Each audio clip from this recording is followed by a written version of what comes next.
Okay, this is a kind of an unexpected upgrade series video.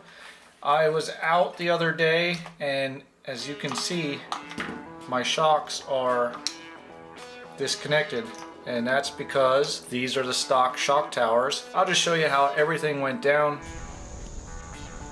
I took the car out on a really rough terrain because I wanted to test out with these new wheels the higher ground clearance and these upgraded shocks. I wanted to see how good it would run. Well, from it bouncing around and everything, the screws that were in here actually stripped out of the stock plastic shock tower. So what we're gonna do in this video is I have these.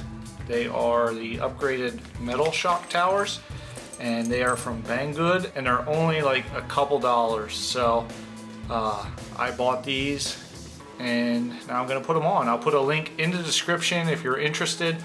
I got black because I didn't want too much blue on the car, but you can get these in all different colors. They have black, blue, gold, red, purple, silver. I mean, you can get, and I'll leave a link to all those colors down below. So we're gonna have to take the body off, and then in the back here we're gonna have to take the wing off. All you need for this is your upgraded shock towers. The screws that I'm replacing are Phillips heads, so I have a Phillips head screwdriver. And then because you're putting a metal screw into a metal shock tower, you should use the blue Loctite. Now I know the bottle's red, but it is blue. So let's get started.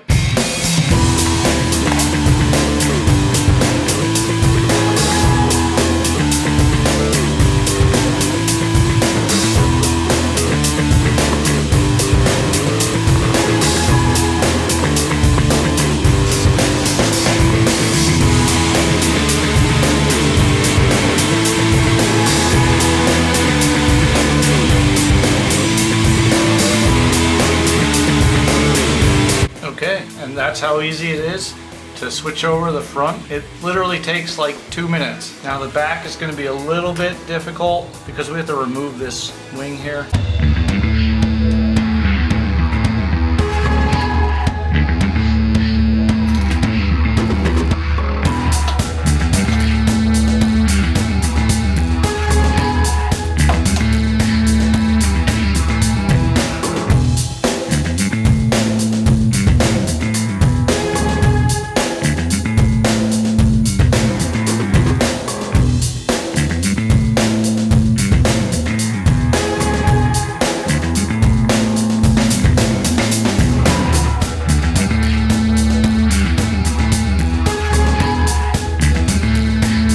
So there we have it. It takes like 5 minutes to do this. And now we're ready to pop the body back on and go out and test our suspension. So thanks for watching. Click the subscribe button right over here. Smack that like button. And thanks for watching this upgrade on this ready to run RC.